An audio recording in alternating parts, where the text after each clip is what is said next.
Okay. It's nice because it gives you notes and discussion points. Yeah. Yeah, I know it has all the transcripts as well, right? Yeah. Yeah. Okay. So, let's start again. So, I decided to call this a side hustle without the hustle because there really isn't a hustle when it comes to creating these books. It can be, you know, you can hustle as much as you like or as little as you like. It's not something that if you are not consistent every single day, I mean, it will take you a little bit longer, but at the end of the day, you'll still end up with your book, right? And I think that for me, I always like to stick what I like and what I understand, what I do, and create low content books around that. So for me, it's planners. I love planners and I'm a planner addict.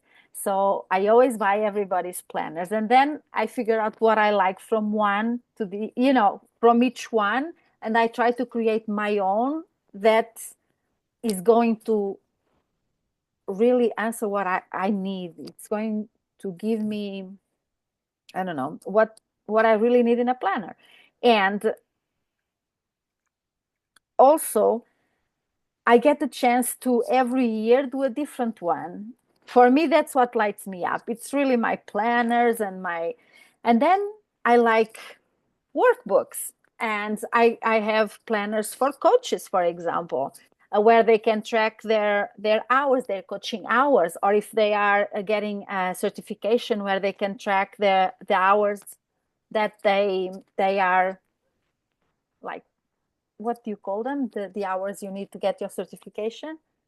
Yeah, the coaching hours. Yeah. Mhm. So you can adapt however you want it. And I also like workbooks. So because I talk about money, I create books on budgeting, um, challenges, money challenges, a lot of stuff. And I like a lot of stuff. I have a gardening planner, for goodness sake.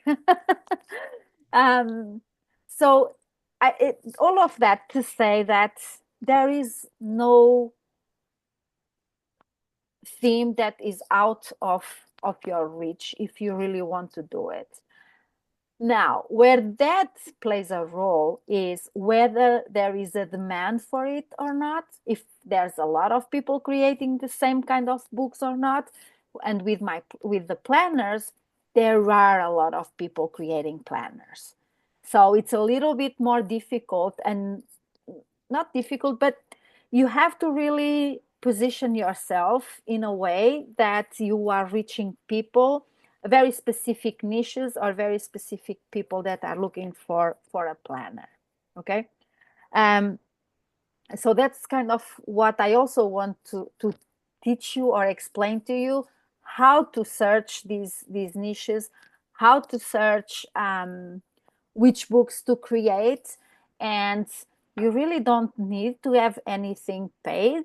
I now have a paid thing called Publisher Rocket, Publisher Rocker or Rocker Publisher, whatever.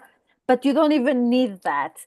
It's You can just add one of those little, what are they called? I have to practice this, my goodness. Um, One of those, those little things you have on the internet, like a Pinterest thing, you are in Yeah, whatever blog, and then there's that tailwind or that Pinterest that if you click it, it automatically goes. yeah. What are they Uh, called? I forget the name. Um, and Extensions. extensions, Extension. thank you. Yes, you can have just a little extension for Amazon, and it will help you out when you are in Amazon searching for these. Because I go to Etsy. My best places to go is Etsy, Amazon, and Google. Sometimes Pinterest, but I honestly don't understand it very well. So There's an extension for Etsy? Uh, Poretti, yes, there is. It's a B something. Okay.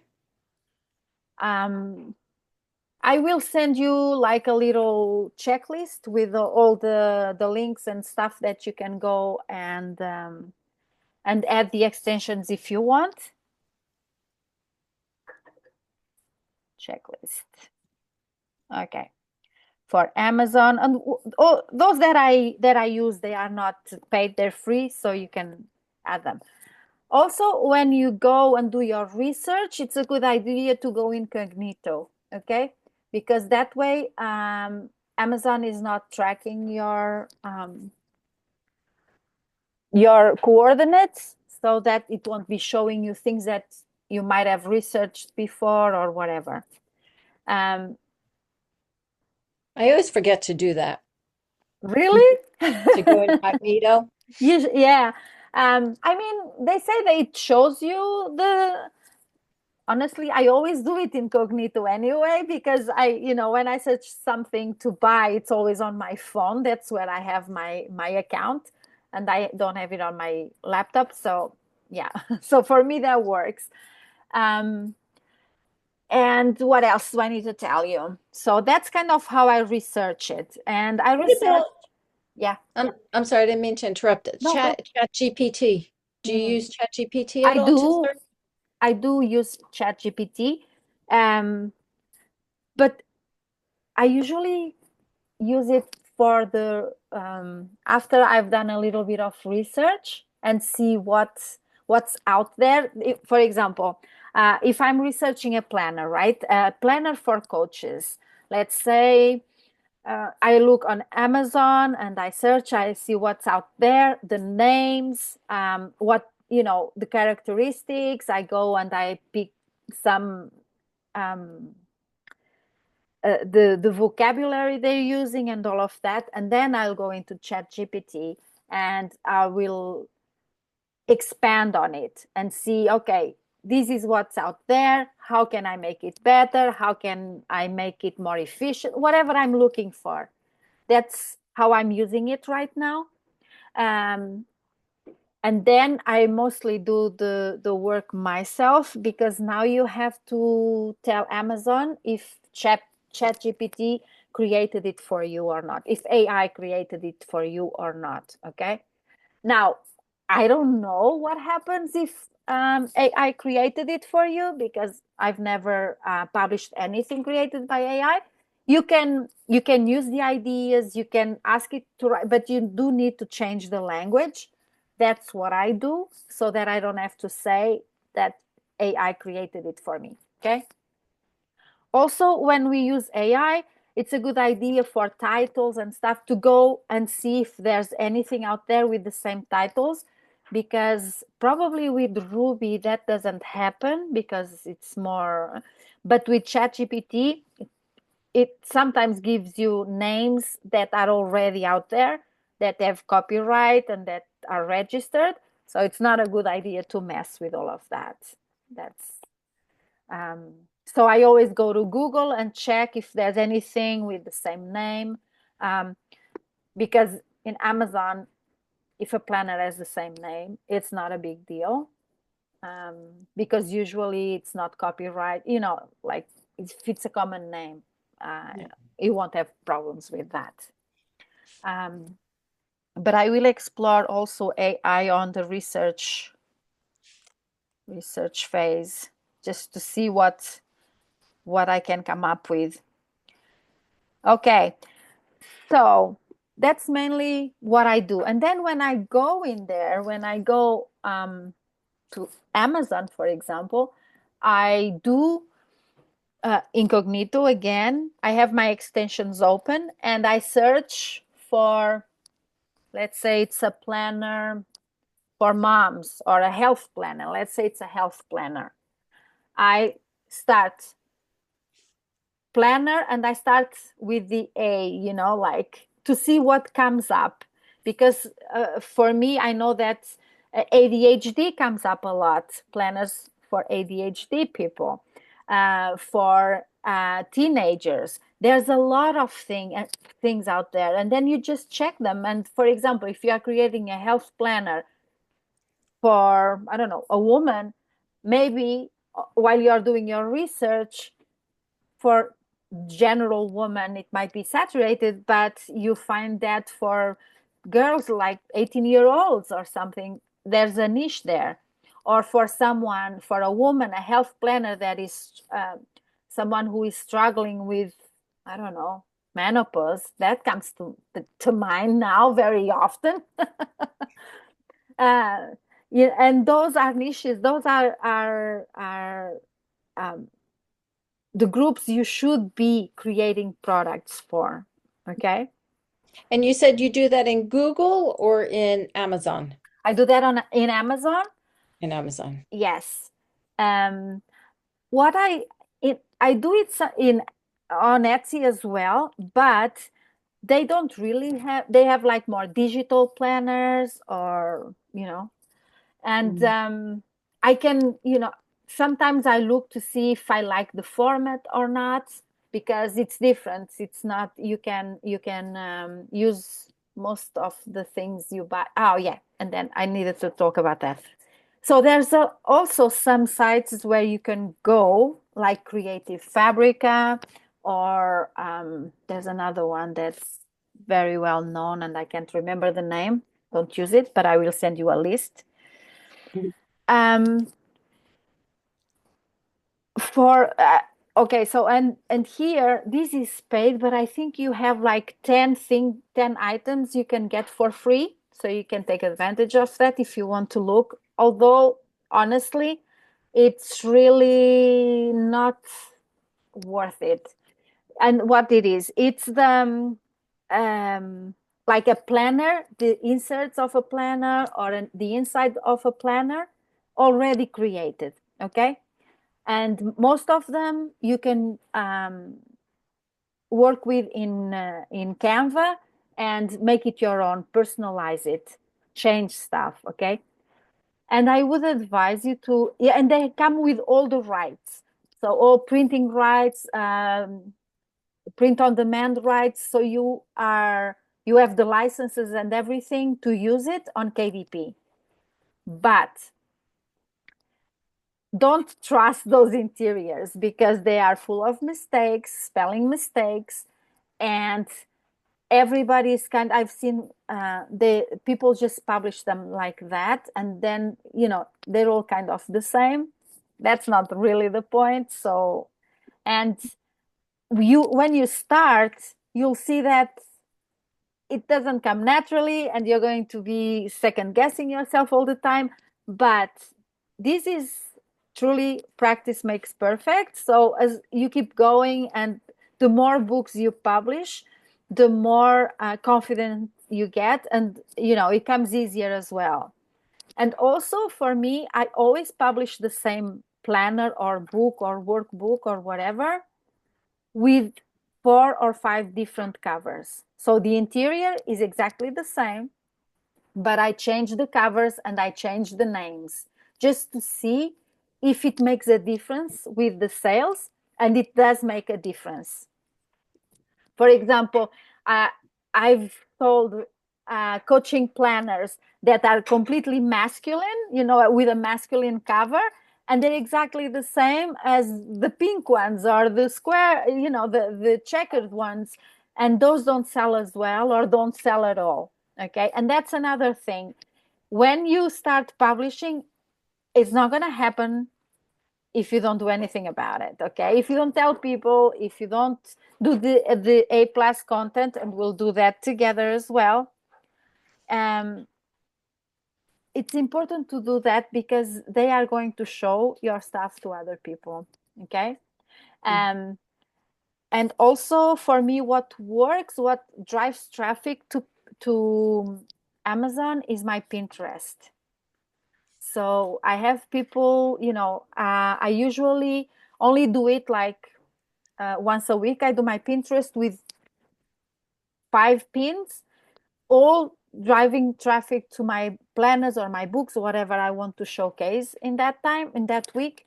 And I find that's a good way to, it doesn't always mean sales, but it gets people there. Okay. So Mhm. that's important. What else do I need to tell you, or do I want to tell you? So we're going to do a Content Plus together. That's done on Amazon, and that's, you create an author page and all of the things, so that if people don't know you, if they see your book, if they want to know more, or if they want to see the inside of the book, that's where you can put it with A plus content. Okay. Um, what else? Do you have any questions? And the procedure is the same whether it's digital or a hard copy. No, it's No. not. Digital, the files need to be different. Okay. Okay. I'll prepare a digital module. Yeah. Um, this might be ahead of where we're going with all of this, but since she brought up the digital versus hard copy, I have two questions. Yep. Um, One is when you create content, like let's say you have this planner that you've done, do you like to just have it be a hard copy, or do you do both, like both options? You can do both. Mm-hmm. No, I've done only one digital, and I didn't like the way it came out, which is why, because I need to change the files and everything. Mm-hmm. So, but I will be doing one this week, and then I'll explain to you how that works better and what files you need to put out there. Now, what I find with digital files is that people sell them for like a euro, a dollar or something. And I'm not really interested in that. That's not for that. I go to Etsy and I ask for $2 or $3, or I sell it on my own website, or, I don't know. Mm-hmm. Um, and for that's another thing, then price, we can look at that. And I always mark my books a little bit higher than what other people are doing.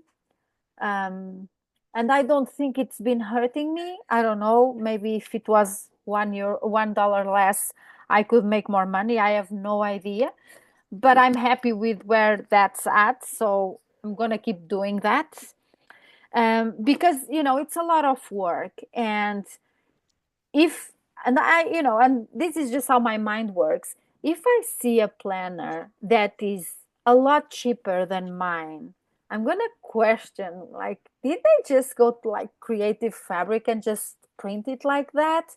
And so no, we're not, because I know the quality is not good. I know that you need to spell like they anyway. I'll show it, because I have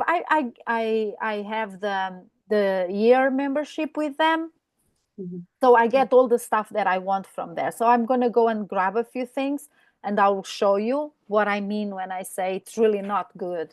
It's the quality, and it's the spelling mistakes, and I think KDP is more on top of things now as well. So there's a lot of people saying they have their accounts canceled because they don't. I don't think they play by the rules, and they just put up their whatever, and then you have to be mindful of these things, I think, because if people start saying that they they didn't get what they paid for, because at the end of the day, if there's no quality, that's what's going to happen. Eventually they'll get out of there. And then there's another thing. There's a lot of people out there that, I've been doing this for 4 months and I'm making $500,000. That's not true. Okay. It does not happen like that. You have to publish a lot of books, because it's like, uh, 20% of your books are going to make up 80% of the money you're going to be making with with Amazon. It's basically that. So the more you publish, the more you have, the more chances there are that one of your books is going to be picked up. And yes, there are books that are making 2, 3, 4,000 dollars a month, um, which is awesome. I'm not there. A good month for me is around $350. Okay. And that's why I think it's a side hustle and it's one thing. But again, I only have like 100 books there. I don't have a lot because Only 100 That's a books. lot.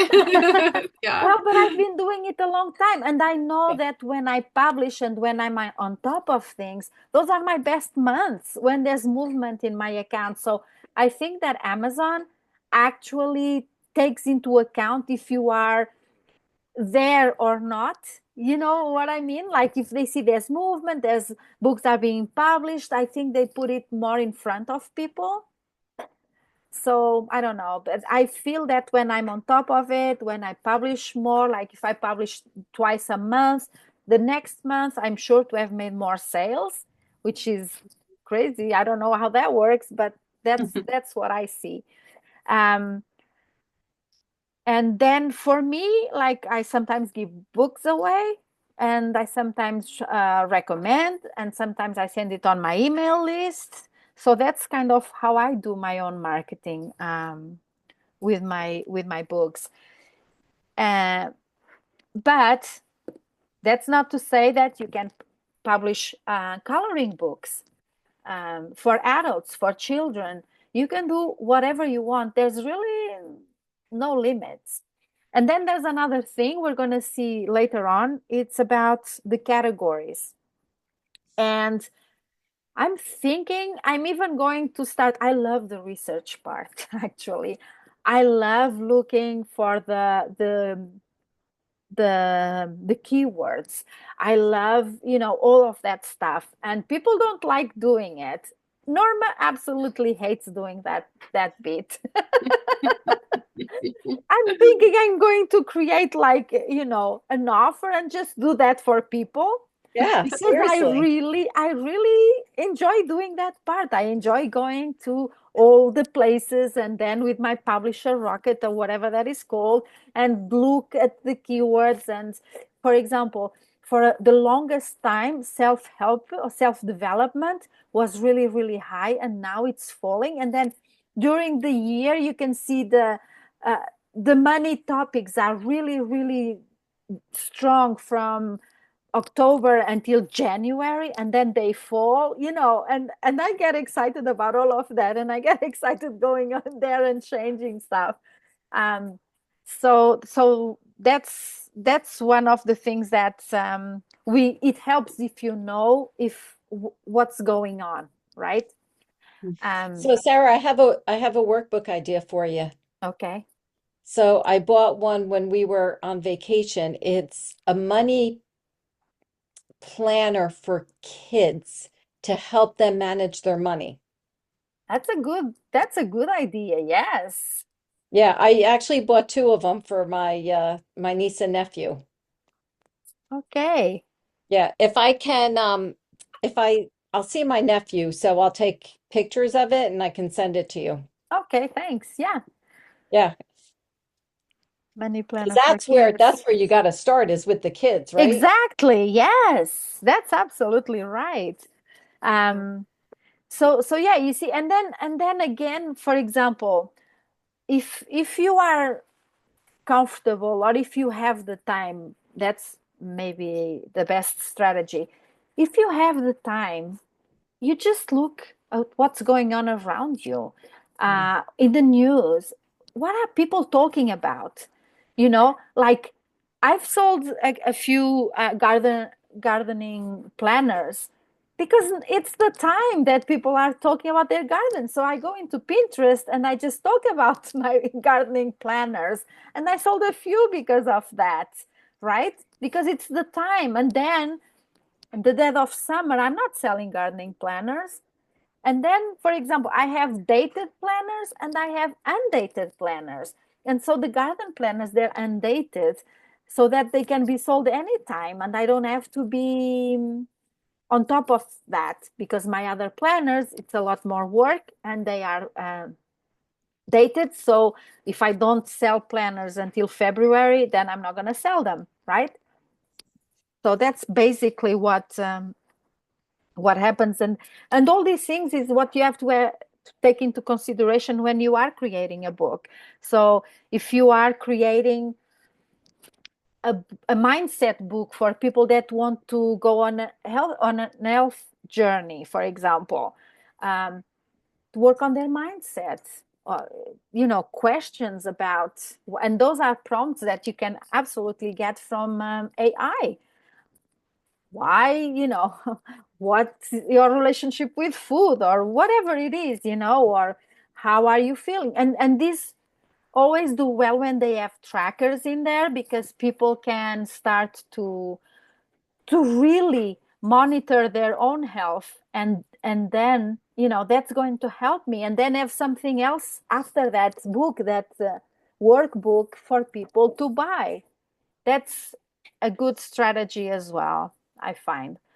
um, and for example, I always put, not in the planners, but if I'm doing like a journal, for example, I always put mandalas in there for people to color, or flowers, or whatever, the theme is. Because if it's mainly for men, it's going to be one design. If it's for women, it's another, right? So it depends on your audience. You know best what people are looking, or if it's not your, because it doesn't have to be your niche or whatever you talk about, but it needs to be something that there's a lack of. For example, I know that journaling books for young men and men are selling like hotcakes right now, because it's something new. There isn't a lot of people publishing on that theme, on that topic. So they go, and now everybody's into self-development. Men are finally getting on the train. So that might be one of the reasons. I know I don't do it because I don't feel not comfortable, but it's not something I know a lot about or want to talk about. I know that the Christian community, there's a lot of Christian stuff out there for women and for men, right? And I think from what I hear, that sells very well as well. Um, but it can be whatever your religion is, whatever, if you're comfortable doing that. And that's another thing I want to say. You don't have to put your name on those books. You can create a pen name. You can do it under like a business thing. For me, I do a lot of things under the Creative Cornucopia, just because I like the name. And then my money stuff is under Money, Wine, and Cheese. Um, so, you don't have to, nobody needs to know who is writing these books, at least the people that are buying them. And I know that my Rachel, the one I started with, she has a lot of, I have like 5 or 6 different names for my books. It depends whatever I want to, because if I have like a coloring book for children, I don't want it to be with my money books, because that's not the same people, right? It's not the same um, content, not the same feel, not the same feeling. So I think that works, and you can try. I mean, maybe people that have dogs, maybe they need a tracker for something, like even to remind them. I don't know how that works in the States. They probably have like health book, right? The dogs, don't they? Yeah. I don't know about a health book, like a training, like training and Do you mean like, like No. for vaccines, Yeah. vaccination? oh, Mm. Not, I mean, I haven't seen anything like that. I would imagine they probably make them, but yeah. it's probably not a bad idea. You don't have for your Mhm. dogs? Well, there you go. We Maybe just get it, we people, just get it at the vet, you know, right. just, yeah. Yeah. But I don't know. that's I'm probably just, not a bad idea to keep track Yep. of it. yeah, Yeah. just so you know kind of when you went, what you did, or what happened. Um, Traveling journals, people love those, because they can write about what they saw, where they went, and all of that. I know I have a couple of them.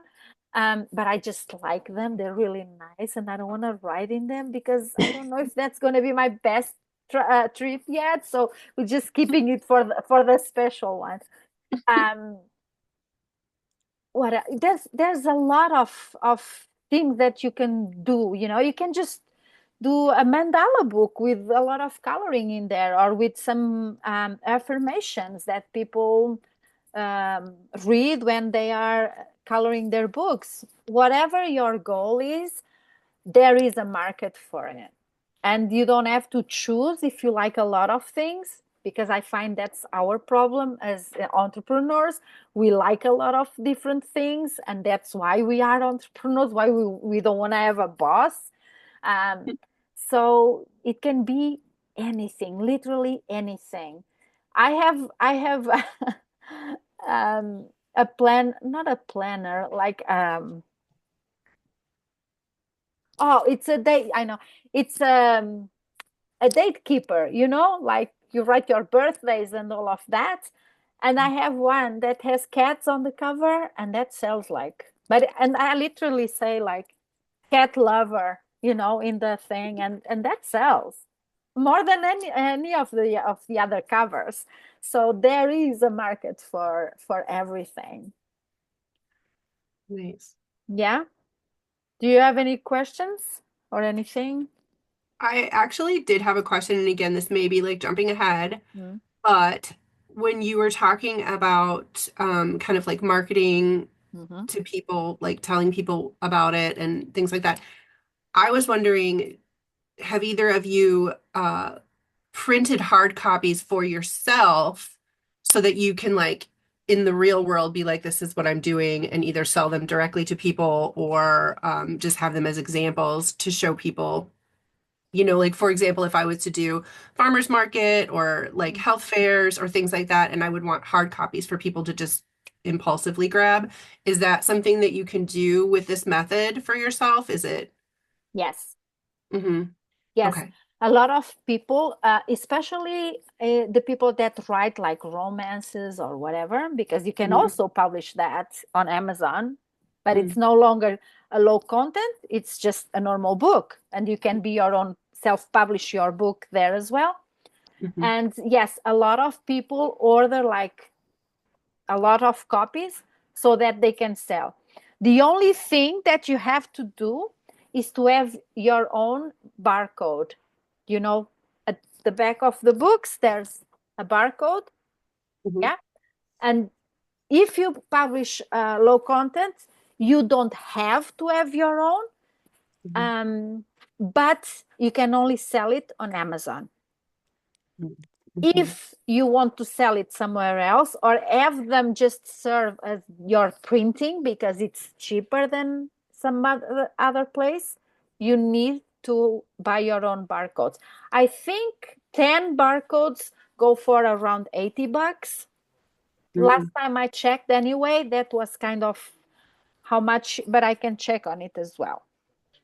So if I have a planner and I print, I buy 10 copies without the barcode, I can't sell them at like a flea market or something? Well, you can if you don't get caught.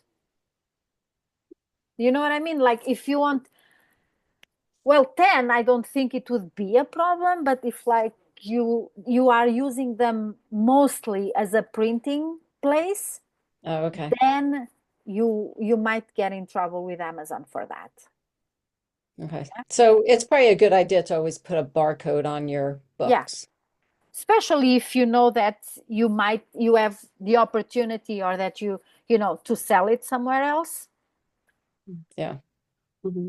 Um, I always order copies for myself, or if I want to give them away or something, I always order. I never order the author copy because it comes with author, all, it's cheaper. That's true. But I always pay full price because then I get my royalties back. But I always order the real thing, the real book. And it's a good idea in the beginning, at least, to like order one copy just to see if it's exactly what you want, and if it's up to your standards. because here in the States, probably not, I don't know. But here we have printing in Germany, and we have printing in France and printing in Italy. And one time I got a printed planner from, I think, Italy, and it was really not what I was waiting for, right? It wasn't like a good copy. But usually that was the only time I had a problem with it. I never had. So you don't want people that buy your book to have bad printing and then, like, oh, it was no good and give you a bad review when actually it's not your fault. It was the printer's fault. Um, like I said, I always order at least one copy, and I never had any issues with the printing except for that time. So, did you ever order a copy of your book, Norma? Yeah. Yeah. Just to have a look? And it was different than what I had seen like on Canva. Because Yeah, when you do it on Canva on your computer and then you get the printed, like it looks small in Canva. yeah, And then when I get the printed, I was like, oh my God, the font is huge. yeah, So, and I never printed it out to even see like what it would look like here. So that was a learning lesson for me. yeah. That's Mm. another thing. Uh, it's usual, you do it once, twice, third time you're gonna know which size font or whatever you want to use because you're used to it. But it's always a good idea for the first time you do it to just print a couple of pages, Mm. different pages, so that you see what it's like.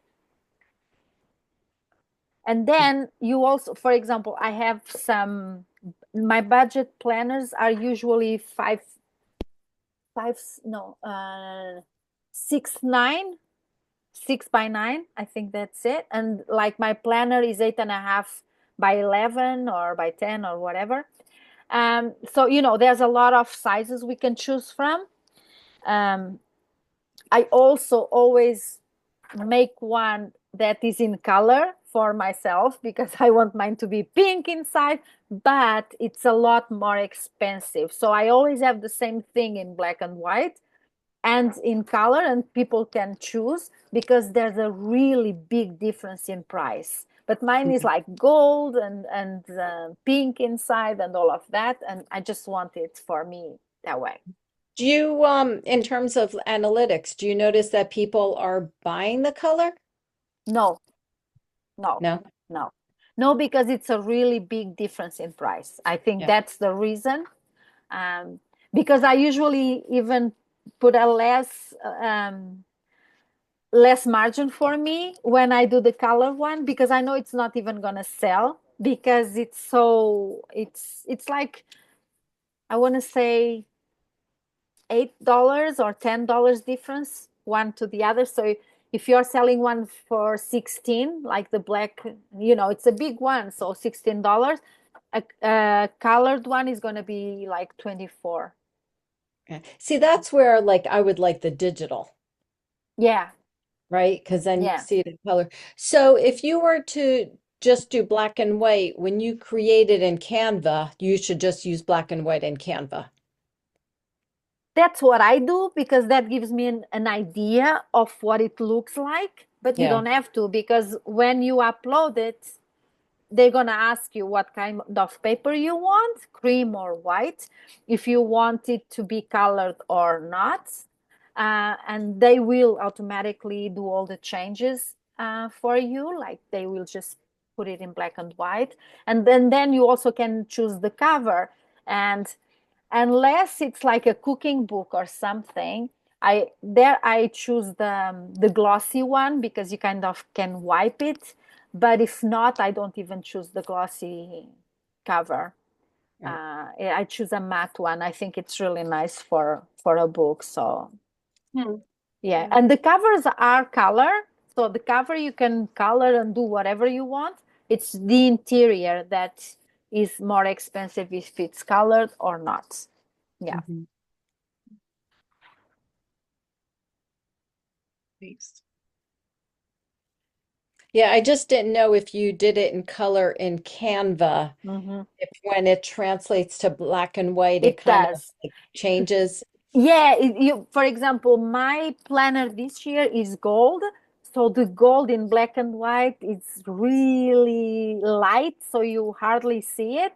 So I did put it in black and white in Canva. I created another file, just duplicated it and changed the colors. That's it. Yeah. Yeah. Okay. Once you have it in Canva, it's really easy to start changing it. Um, just even to size it differently if you need to. Mhm. So Yeah. that's not, and you can perfectly use Canva free if you don't have the paid version. It's not because actually, all the stuff that is in Canva and that is free, it's you can use, you can print it. It's like public domain. It's the paid stuff you have to be careful with, which is doesn't make a lot of sense for me, but that's where we are.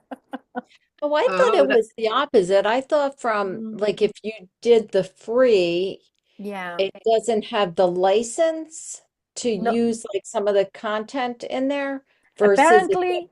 the paid. Yeah, well, there was a big debate on it in one of the Facebook groups. And actually, the free stuff, everybody can use and do whatever they want with it. And the other day, I tried to download a picture that a paid picture from Canva. It was just to put in my Facebook group, and it said it could not be used without being altered and transformated or added something to it. Huh, Yeah. very interesting. mm, Yeah, because it doesn't make any sense. I mean, I'm paying to use this stuff. They should come with licenses, but mhm. they don't. So unless you can use them, like, um, but you have to change something. You have to change or add stuff to it. Um, for example, add flowers. If there's a woman there, you add flowers, or you add this or that, or yeah, you have to change it in some way. Yeah, which is why I use Creative Fabrica for all this stuff, because I everything has licenses, and you can just use even as is, which you shouldn't because it's really awful. So I Creative use Fabrica is fonts and pictures? Yes, it's everything. And like I said, they even sell you KDP interiors, like they are in a PDF and everything. But then you Mm. start going through it, and it's like, oh my gosh, I cannot put this out there. Even sometimes it's not even the same font from one page to the next. I don't know why people do this. Yeah. It's crazy. But Mm. anyway, What's the subscription for that a year? Do you know? $35, I think. A year? Yeah, it's 3.99 a month, I think. I have an affiliate link if you girls want. Okay. Um, Put that in the notes too. yeah, okay. Um, but again, you can go in and I think you have like 10 things you can download Okay. for free. I'm gonna check, but I think it's 10. At least they were doing that. Mm. Are there other okay, besides Canva, are there other creative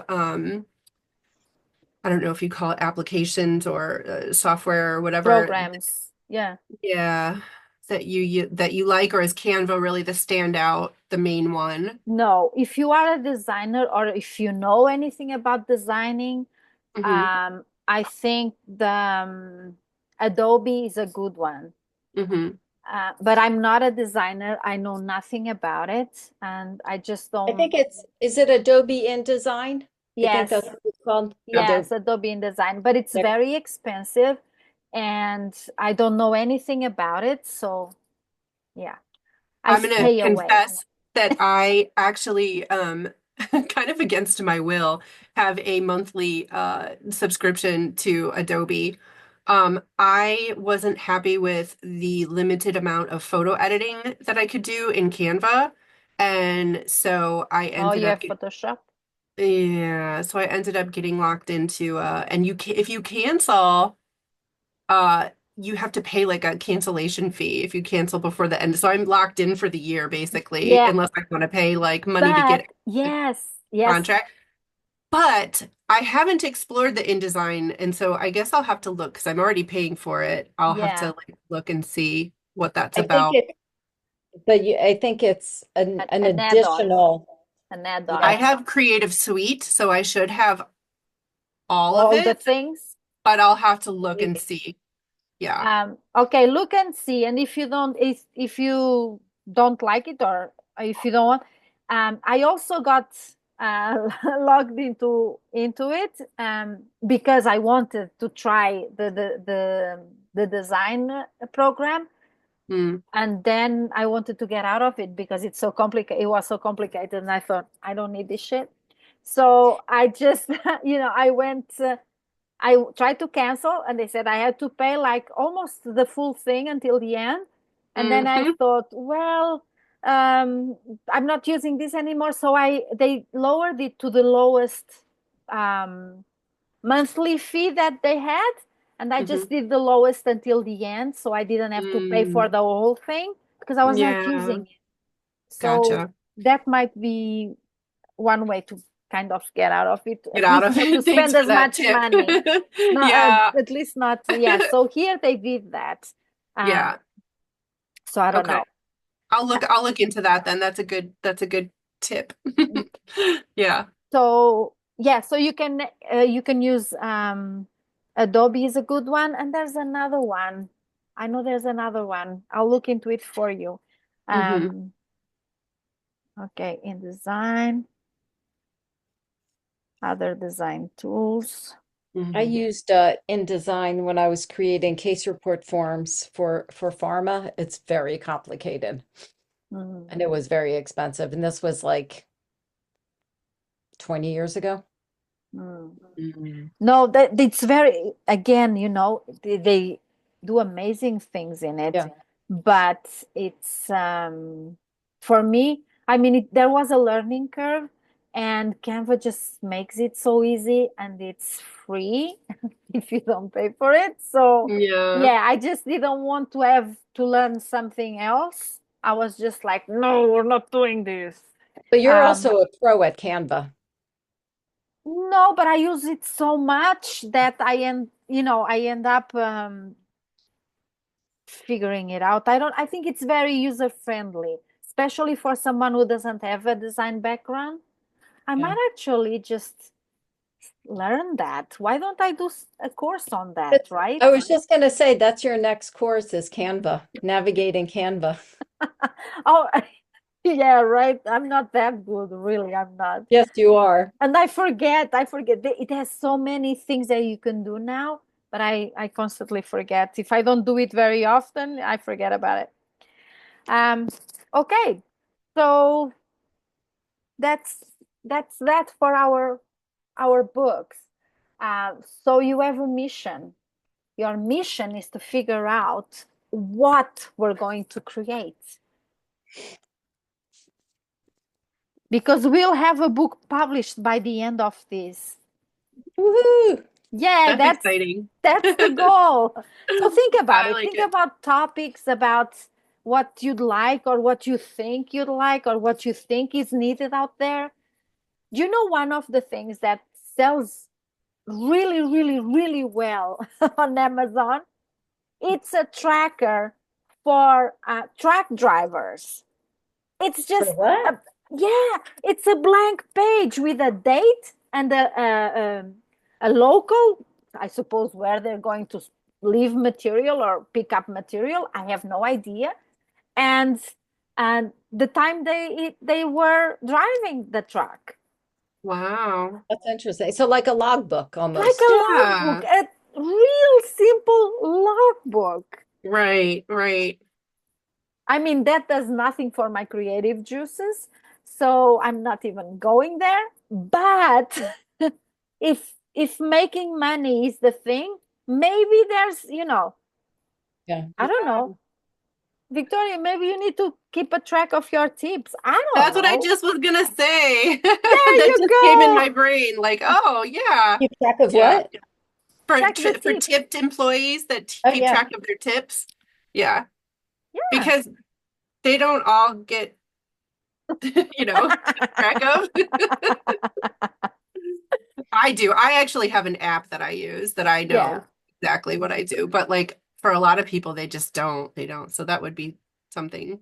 Yeah. Yeah. And then it's the specific, the people you are going to market it to, or, the keywords you're going to use that are going to attract those people, right? Right. Right. So it can be as simple or as complicated. It can be, you know, as exciting or not, because I always heard that a boring business is like the best business you can have because that's what's going to make you money, but it's not glamorous, it's not pretty, it's boring, but it's going to make you money. So, Yeah. yeah. Interesting. Nice. That's a cool idea. All right. Okay.